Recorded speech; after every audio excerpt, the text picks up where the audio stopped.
Sometimes I wonder who I would be if I wasn't that guy who's just reading all of the time. Deep thoughts.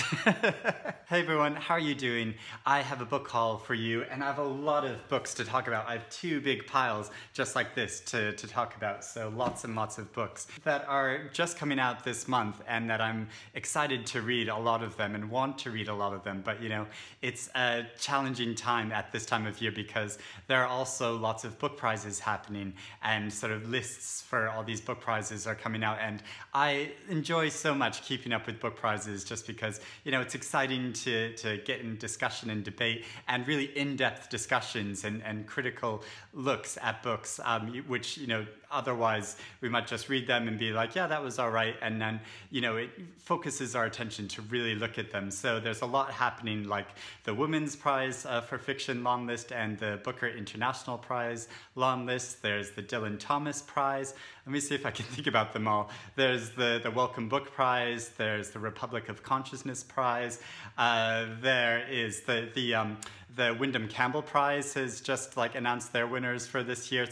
So many like book prizes and lists to talk about, but then also lots of new books being published, which are really enticing. So I'm going to go through and talk about these and why I'm so interested in reading each one of them. So let me know in the comments below what you're most drawn to, what you think sounds most exciting and that I should prioritize and that you think you might want to pick up and read as well. And the first book I have to talk about though, because I only just got back from hearing Ali Smith talk about her new novel, Spring. Now, you know what a huge fan of Ali Smith I am, and this is the third book in her seasonal quartet of novels, looking at the different seasons, but also being written almost in real time that are comment upon current events that are happening and the way that Britain is changing rapidly over these past few years. It's like she couldn't have picked a better time to write about this quadrilogy, and she's been planning it for a long time. It just happened to happen now. And Jen Campbell already talked about this new novel on her channel, and coincidentally I just saw Jen Campbell at this event. And I don't want to sound sycophantic or anything, but like whenever we see her talk, we get so filled with enthusiasm and excitement, because if you've ever seen Ali Smith talk about literature, she's just so inspiring and positive, and you know, really wants to form a dialogue between people through literature, and she really values storytelling. And I don't know if I can summarize what this new novel is about or how it connects specifically with her past novels. There's a lot in it about Catherine Mansfield, apparently, a man who's sort of researching Catherine Mansfield. But then it's also sort of a play on a Shakespeare play. And there's a lot in it, of course, about Brexit, because Brexit is happening right now. And I don't want to like sound too braggy or anything. I mean, there's no way I can say this without saying braggy, but I went to have Ali Smith sign it afterwards, and she pointed out that apparently there's a detail in this novel which she put in just for me, and it just made my heart explode when I heard her say that. I mean, how incredible is that? And so she signed it, and she drew a little picture of this animal, which if you read the novel, you'll see mention of this animal, and that she put it in just for me, and because for some reason we always end up talking about this animal whenever we see each other, and we really like discussing spirit animals, so I sort of made a fool of myself talking about wombats to her, because wombats are my current new obsession. I just want to move to Australia and work at a wombat sanctuary. So this is all very odd and off topic.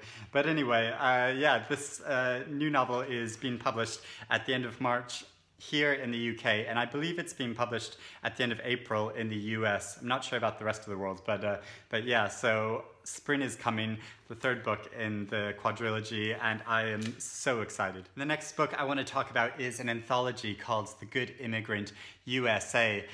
This is the most beautifully produced book. So if you've remembered, Anna and I, when we had our book club, one of the books we selected for that was this anthology called The Good Immigrant, which was all different voices of UK writers and artists and performers talking about their experience. And the stories that come out feel like these are stories that have been pent up in these people's lives for a long time through their whole life of living in a country where they're simultaneously made to feel a part of that country, but also as a foreigner within that country, even though they've been born there, and just because of differences of skin color or different cultures. And I read the first essay in this collection, and it captures that same feeling of these different American voices and this tension that they've constantly been feeling throughout their lives. And so, yeah, there's this just beautiful edition, how it was done. So there's this sort of laminate over it, with this beautiful image on the cover, and then this laminate that goes over it, which has all of the names of the authors who are included. And so, yeah, there's authors like Jenny Zhang and Alexander Chi, who I'm a big fan of Alexander Chi, and Teju Cole. And yeah, so lots of great writers included talking about their personal experiences. And there's also another new massive anthology called New Daughters of Africa. And this is extracts of writing from a whole huge range of authors. It's a really big book, all focusing from the points of view of women of African descent. Some of them still live in Africa, some of them live elsewhere in the world, but of African descent, talking about their different experiences. So there's writers like Chimamanda Ngozi Adichie, there's Zadie Smith, Jasmine Ward, and Ayobami Adebayo. So yeah, a huge range of authors included in here, as well as some promising new writers. So this is a really exciting book, which I think you just sort of want to have on your desk or your bedside and just like read through periodically, picking up on some of these different women's stories. City of Jasmine by Olga Grjasnowa. This author was actually born in Azerbaijan, but currently lives in Germany, in Berlin, with her family. And this is her third novel, and it's set in Syria, and it's told from the point of view of three different characters who have different involvements in the war and the resistance. So it sounds like a harrowing story, but one which gives a different perspective on a conflict that we usually just hear about in news stories. Next are a couple books by Irish writers, and I really love new Irish writing. And these are two quite promising Irish writers. So the first is a book of short stories called Show Them a Good Time by Nicole Flattery. I've read the first couple stories in this collection, and I'm really enjoying it because she has a very interesting sort of narrative perspective. It's slightly absurd, but also looking at modern life in this really interesting new way. And there's a quote on it from John McGregor, who says that these stories need to be read slowly and repeatedly to appreciate them. So yeah, it sounds like a really interesting new voice and one that I've heard a lot about. Then there is Tunnel Vision by Kenneth Breathnach. This is a book which is sort of a mixture of memoir and criticism. I think it has a very interesting new form. It's difficult to tell what it's about, but it comes with a blurb at the top by Sally Rooney, who says that he is one of the most exciting new writers in Ireland today. And Sally Rooney is, of course, has become very famous, well-read author all around the world. And but she's someone who's heavily involved in the new Irish literature scene, and so is exposed to a lot of new voices and in Irish literature. So sort of think you can trust her opinion, but I'm really curious to see what this is like because it sounds like an interesting new form. Next are a couple novels by Thomas Bernhard, who's a writer I've never read before, but Faber are republishing some of his novels this year because it has been, I think, 30 years since his death. He was a writer working throughout the 20th century, and he produced a number of books.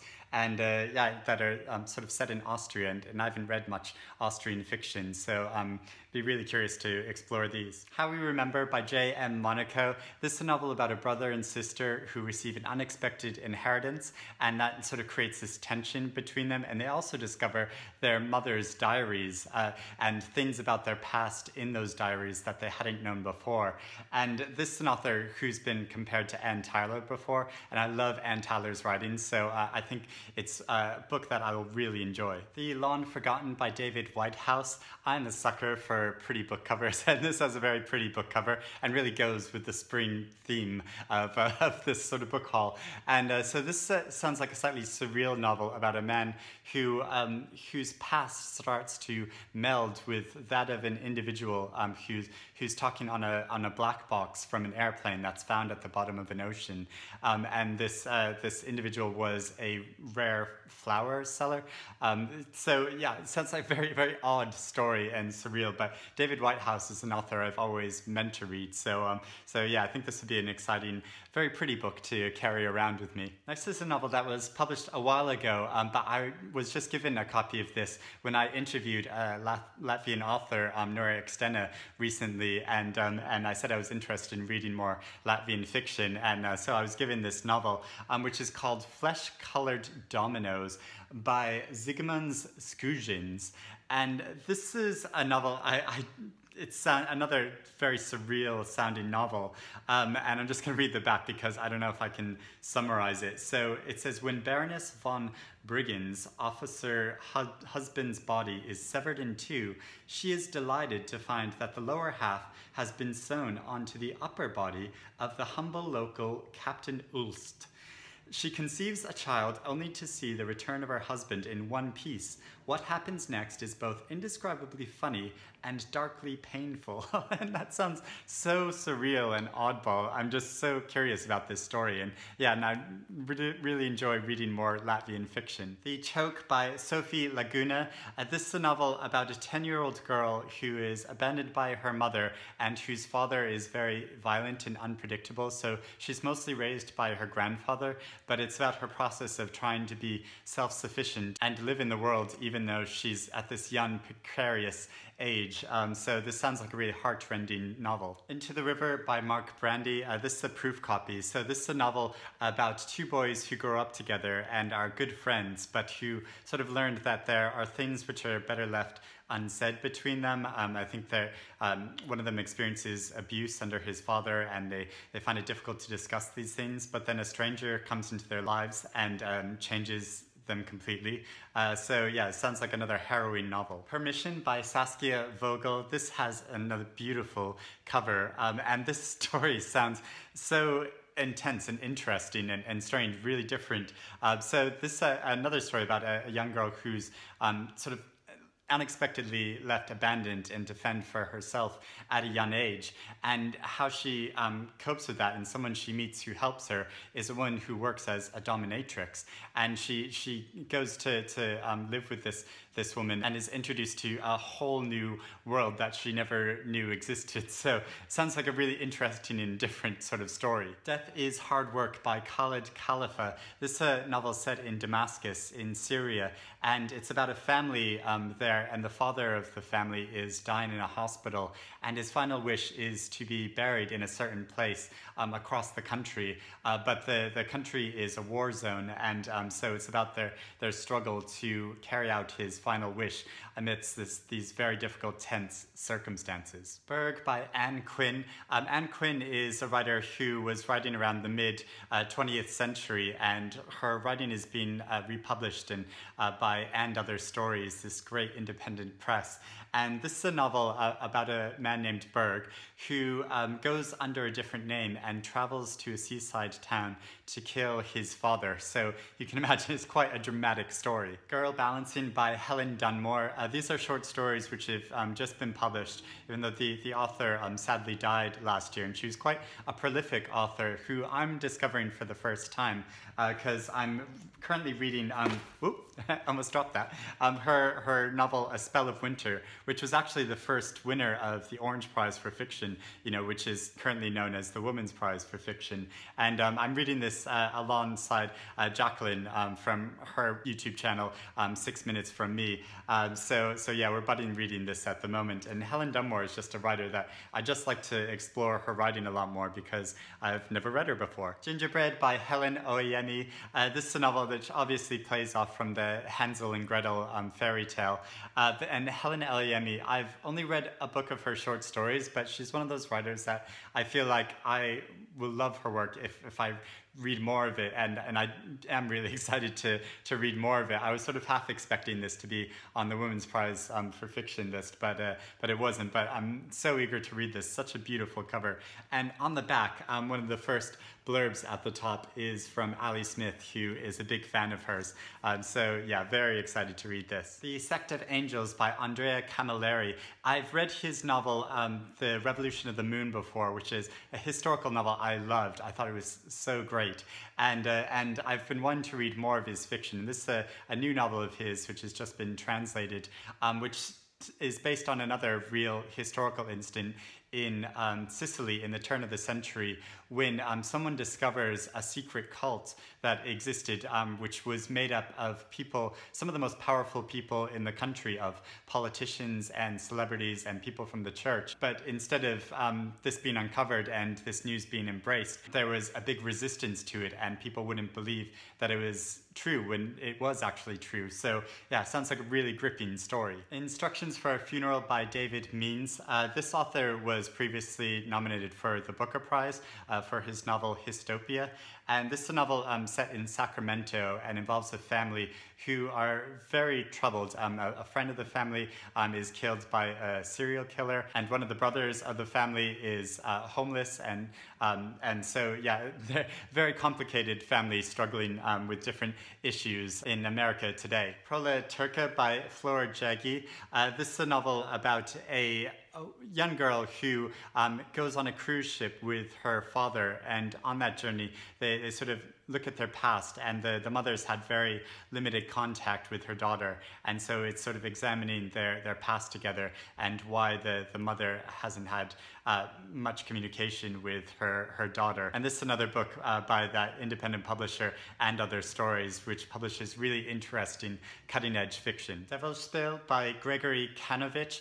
This is a Lithuanian writer who's writing about the Jewish-Lithuanian experience during World War II. And of course, there's been lots of World War II novels, but I haven't seen too many written from the perspective of Lithuanian Jewish people. And I sort of always think with World War II novels, like, oh, I've read it all before, but I quite often find when I read them that I discover new kinds of stories and different perspective on the war that I hadn't come across before. Animalia by Jean-Baptiste Del Amo. This is a novel about a peasant family in France through multiple generations, I think 5 generations, following their lives and their trials and tribulations as pig farmers, working as pig farmers. And yeah, just like, I don't know if this is a good comparison, but just the sound of it makes me think of the writing of Émile Zola, who's a writer I always enjoyed really reading. So yeah, I'm curious to try this new French novel. The Conviction of Cora Burns by Carolyn Kirby. This is a novel about a woman who has always felt this sense that there is violence inside of her, and she was born to a mother in prison. So it's her sort of grappling with these feelings, whether these are inherent feelings to her or if they've sort of been passed on to her somehow from her mother, who had a very violent past. A Boy of Good Breeding by Miriam Towes. This is a writer who I loved her novel Woman Talking, which was published last year, but I haven't read any of her back catalogue, and her past novels are being republished by Counterpoint Press, and so I'm very excited to dive into some of them. This is about someone who lives in a very small town and who's trying to realize their dreams. So yeah, I'm so excited to explore more of her writing. And then finally, there is the novel called The Narrow Land by Christine Dwyer Hickey. And this is a novel about a boy who goes to live for the summer in Cape Cod with a friend of his and his very eccentric mother, very wealthy mother. And while he's there, he befriends an artist couple, an older artist couple, and they sort of take him under their wings, and it's about their odd interactions with each other. But it's also about the sort of legacy of World War II in that time in the 1950s. So those are all the books I have to talk about. Quite a lot to read, as well as all of these fiction prize lists. So there's a lot to be getting on with. But you know, always get excited about new fiction that's coming out, and it sort of galls me that I can't keep up with it while also trying to read these prize lists. So let me know if you've read any of these books, if I should prioritize any of them, or if you really like the sound of them and are excited to read them now. But let me know what you're reading. Do you have this dilemma too, when a prize list comes out and you sort of want to follow and read all of the books on it, but then find it like pushes other books out of the way? Is it just me that this happens to? But I hope you're doing well, and I will speak to you again soon. Bye, everyone.